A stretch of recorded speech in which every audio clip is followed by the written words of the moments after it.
శ్రీ గురుభ్యో నమః. సాక్షి జీవ ఈశ్వర రెండు పక్షుల కథ. ఇది ముండక ఉపనిషత్తులోని ఒక రెండు పక్షుల కథ అండి. రెండు పక్షుల కథ. ఇప్పుడు మనం కథలోకి వద్దాం. కలిసి జీవిస్తున్న రెండు పక్షులు ఒకదానికొకటి స్నేహితులుగా ఒకే చెట్టు మీద వాలాయి. వాటిలో ఒకటి చెట్టు పండ్లను తింటుండగా మరొకటి తినకుండా చూస్తూ ఉంటుంది.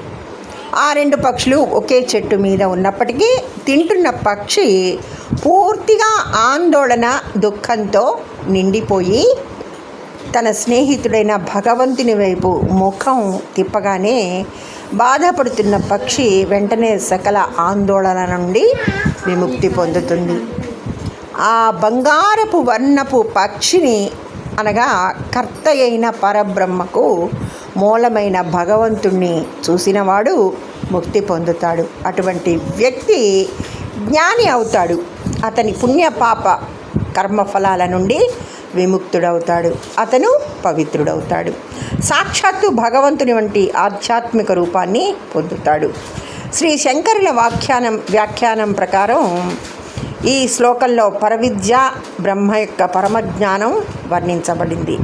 అమరుడైన ఆత్మను పురుషుడిని తెలుసుకోవడం వల్ల హృదయ బంధ రూపంలో ఉన్న అజ్ఞానం పూర్తిగా నశిస్తుంది.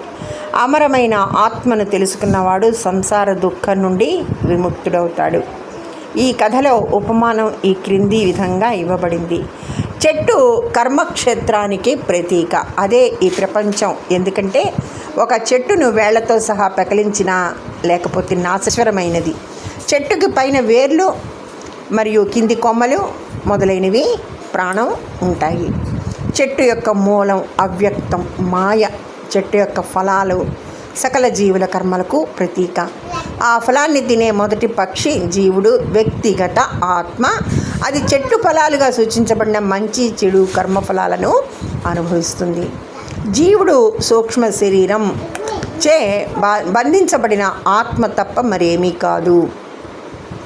ఆత్మస్వభావం తెలియకపోవడం వల్ల జీవునికి కోరికలు, గతానుభూతులు, వాసనలు ఉంటాయి. జీవుడు భగవంతుడు, ఈశ్వరుడు పరమ సత్యమైన బ్రహ్మం, వ్యక్తము కాని మాయ, అవ్యక్త స్వరూపం. ఈశ్వరుడు సాక్షి. ఈశ్వరుడు చెట్టును దాని ఫలాలను సృష్టించినవాడు. ఒక రాజు జనసమూహాన్ని చూసినట్లుగా జీవుడు కర్మఫలాలను భుజిస్తున్న ఈశ్వరుడు సాక్షి. అజ్ఞానం వల్ల జీవుడు తన శరీరమే ఆత్మ అని నమ్ముతాడు. అంటే నేనే శరీరం అనని ఫలానా కర్మ చేస్తున్నానని జీవుడు భావిస్తాడు. కర్మ ఫలితంగా పునరావృతమయ్యే జనన చక్రం వల్ల జీవుడు బాధపడతాడు.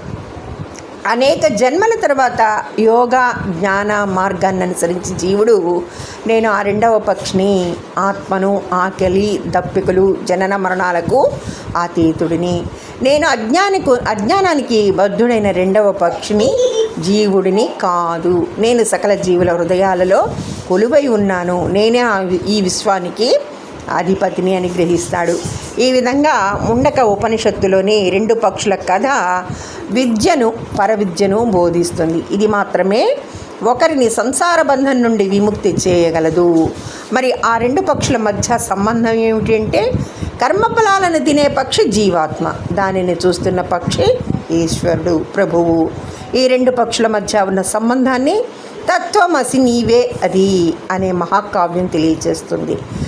నా అంటే జీవుడు మరియు ప్రభువు ఈశ్వరుడు యొక్క సారం శుద్ధ చైతన్యం బ్రహ్మం.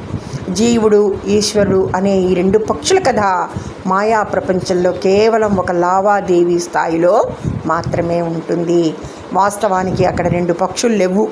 అది బ్రహ్మం మాత్రమే, పరమసత్యం.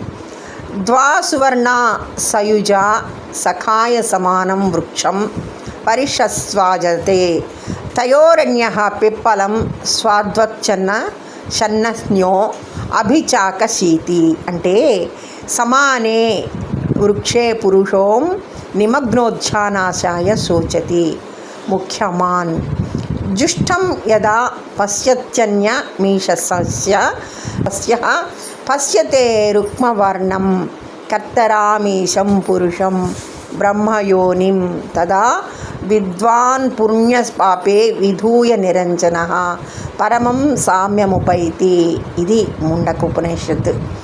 ద్వాసువర్ణ సాయుజ సఖాయ సమానం వృక్షం పరిస్వజాతే తయోర్ అన్యః పిప్పలం స్వాదు అట్టి అనస్నన్ అన్యో అభిజకశీతి. ముండకోపనిషత్తులోది ఇది.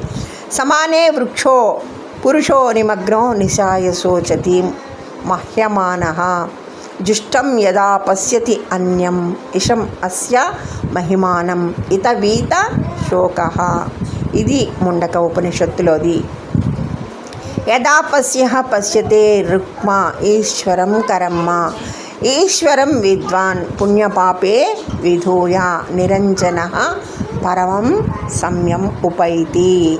ఇది ముండక ఉపనిషత్తులోని శ్లోకాలు ఇవి. ధన్యవాదములు. సర్వే జనా సుఖినో భవంతు.